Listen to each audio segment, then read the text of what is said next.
મધ્યસ્થ કાર્યાલય જેમના હાથે ખુલ્લું મૂકવામાં આવ્યું છે,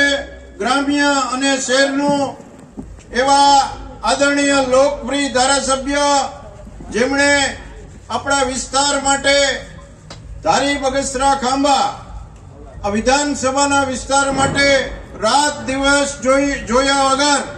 અનેકવિધ વિકાસના કામો કરેલા છે, ત્યારે એવા લોકપ્રિય ધારાસભ્યના હાથે કાર્યાલય આજે ખુલ્લું મૂકતા શહેર પ્રમુખ તરીકે એક ગૌરવની લાગણી અનુભવું છું। એવા આદરણીય આપણા ધારાસભ્ય શ્રી જેવી કાકડિયા સાહેબ, એવા જ બગસરાના નામાંકિત ડોક્ટર અને મારા મુરબ્બી ડોક્ટર કામડિયા સાહેબ, અમરેલીથી આ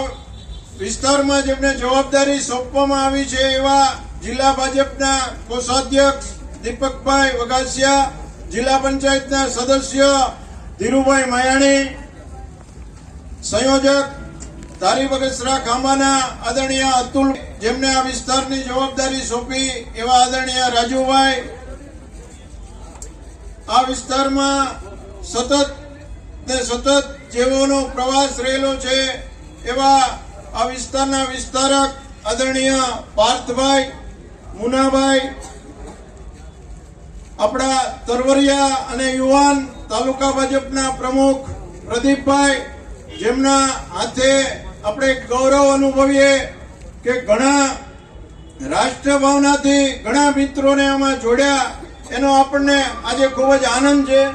એવા જ જિલ્લા ભાજપના મંત્રી અને મારા મિત્ર મનોજભાઈ, એવા જ તરવરિયા નગરપાલિકાના પ્રમુખ એવી રીબડિયા, આપણા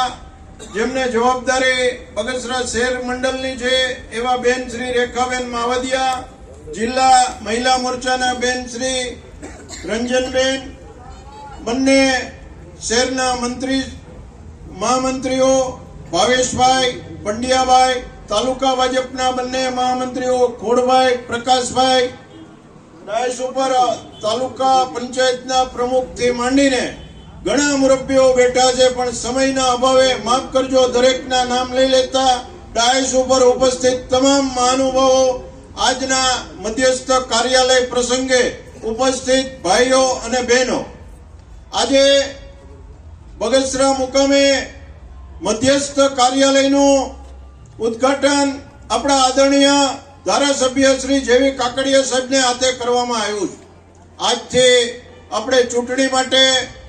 સૌ કોઈ મિત્રો મુરબ્બીઓને વિનંતી કરું કે આપણા લોકસભાના ઉમેદવાર ભરતભાઈ સુતરિયાનું નામ તમને એટલા માટે આપણા વિસ્તારમાં નથી પણ લાઠીના છે, પણ સતત જિલ્લામાં જેમની નામના સરળ અને સાદા માણસ,